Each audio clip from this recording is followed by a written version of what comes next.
नमस्कार, मैं हूं आपके साथ शीतल बौखंडी और आप देख रहे हैं लोक संहिता। आइए नजर डालते हैं उत्तराखंड से जुड़ी खबरों पर।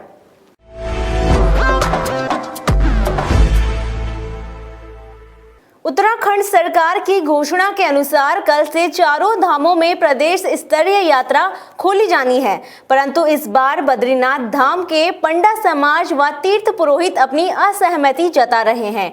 पंडा समाज व तीर्थ पुरोहितों का कहना है कि यदि यह यात्रा खोली जाती है तो इससे धाम में कोरोना महामारी का संकट मंडरा सकता है, जिसको देखते हुए आज तीर्थ पुरोहितों द्वारा प्रदेश के राज्यपाल को उप जिलाधिकारी जोशीमठ के माध्यम से ज्ञापन भी भेजा गया है। ज्ञापन के माध्यम से कहा गया है कि फिलहाल यात्रा नहीं खोली जानी चाहिए। आर्थिक हित हो जुड़े होने के बावजूद हम इसका विरोध इसलिए कर रहे हैं। एक प्रकार पूरे प्रदेश में जिस प्रकार प्रदेश के समस्त जिले कोरोना के संक्रमण से अभी मुक्त नहीं हुए, लगातार संख्या बढ़ती जा रही है।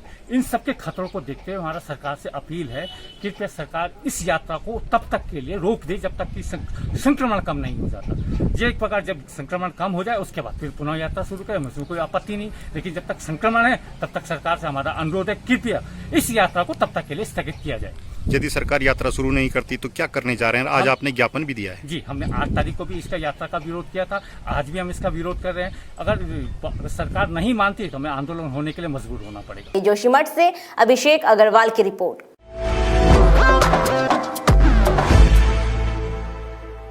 उधम सिंह नगर जनपद की किच्छा तहसील में बीती 26 जून को व्यापार मंडल कोषाध्यक्ष के घर पर हुई गोलीबारी व हथियारों से हुए हमले में हिस्ट्री शीटर अपराधियों पर मुकदमा दर्ज होने के बाद भी पुलिस ने गिरफ्तार नहीं किया है, जिससे गुस्साए दर्जनों व्यापारियों ने कोतवाली पहुंचकर धरना दिया और पुलिस के खिलाफ नारेबाजी की।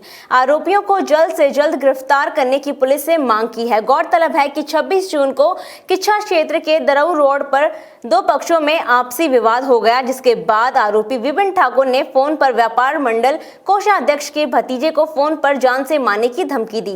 कुछ समय पश्चात लगभग 20 से 25 लोग अवैध हथियारों से लैस पुजारा कॉलोनी स्थित कोषाध्यक्ष राजू बजाज के निवास पर पहुंचे और धारदार हथियार व लाठी डंडों से हमला कर दिया और फायरिंग की। हमले में राहुल नामक युवक की चोटें लगने से गंभीर रूप से घायल हो गया, जिसका उपचार हायर सेंटर हल्द्वानी में चल रहा है।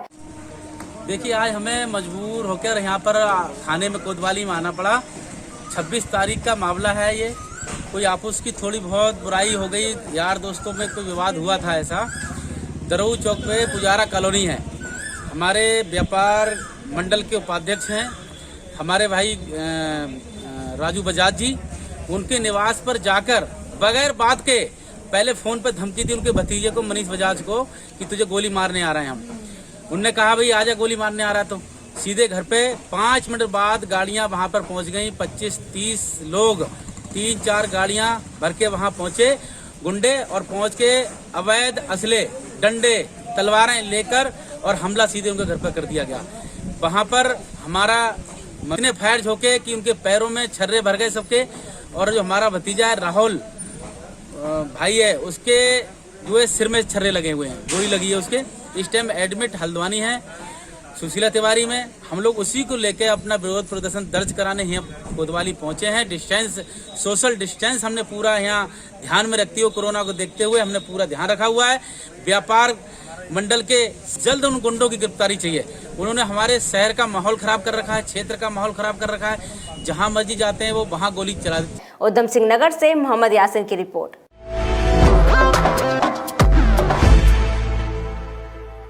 आज चोरगलिया क्षेत्र में माननीय पूर्व मुख्यमंत्री हरीश रावत पर उत्तराखंड सरकार द्वारा जबरदस्ती मुकदमा दर्ज करने पर विरोध प्रदर्शन कर पुतला फूंका गया। साथ ही सोशल डिस्टेंस का भी ध्यान रखा गया, जहां कांग्रेसी नेता ललित आर्य ने बताया कि प्रदेश सरकार अपनी मनमानी पर उतारू है। पेट्रोल और डीजल के दाम बहुत ज्यादा बढ़ गए हैं, जिससे पूरे देश में हाहाकार मची हुई है, जिससे आम जनता से उत्तराखंड सरकार ने आजादी छीन ली है।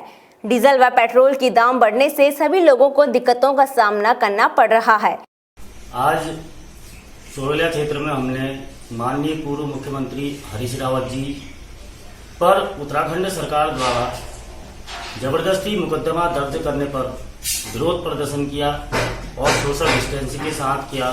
प्रदेश सरकार अपनी मनमानी पर उतारू है। पूरे देश व्यापी आंदोलन में पेट्रोल डीजल के बढ़ते दामों से, जिससे किसानों का इस वक्त बुआई का टाइम है और उनका जो है इसमें बहुत तगड़ी मार किसानों को पड़ी है और जो आम लोगों को भी इसका प्रभाव पड़ा है क्योंकि ट्रांसपोर्टिंग महंगी हो गई है।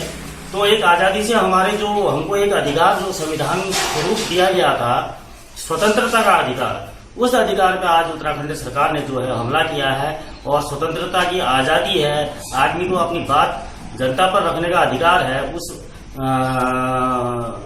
अधिकार का आज उत्तराखंड सरकार ने हनन किया और माननीय पूर्व मुख्यमंत्री श्रीमान हरीश रावत जी पे जो मुकदमा दर्ज किया, हम उसकी घोर निंदा और आलोचना करते हैं। सितारगंज से दीपक भारद्वाज की रिपोर्ट।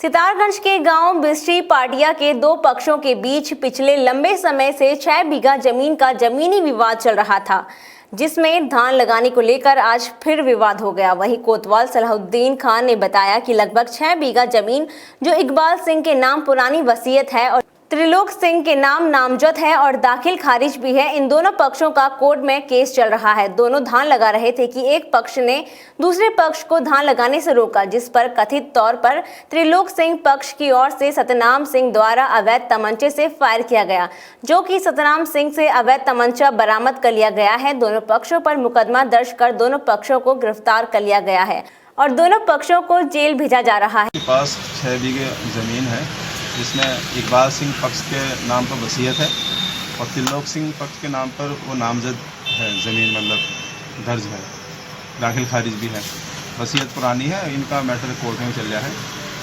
वो दोनों धान लगा रहे थे, दूसरा पक्ष उसे धान लगाने को रोकने के लिए कहा और कथित रूप से कहा गया कि उसने एक त्रिलोक सिंह पार्टी की तरफ से फायर किए गए। दोनों पक्षों को पकड़ लिया गया है, दोनों तरफ से मुकदमे कायम हो गए हैं और सतनाम सिंह से जिसका फायर हुआ वो तमंचा बरामद कर लिया गया है। मुकदमा कायम कर दोनों को जेल भेजा गया है। सितारगंज से दीपक भारद्वाज की रिपोर्ट।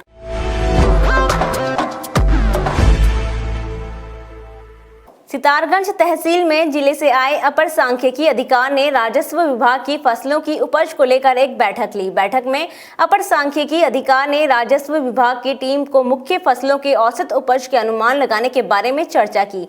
वहीं जिले से आए अपर सांख्यिकी अधिकारी पूरन चंद ने बताया कि आज सितारगंज तहसील में राजस्व विभाग की टीम के साथ मुख्य फसलों के औसत उपज के बारे में अनुमान लगाने की बात बताई।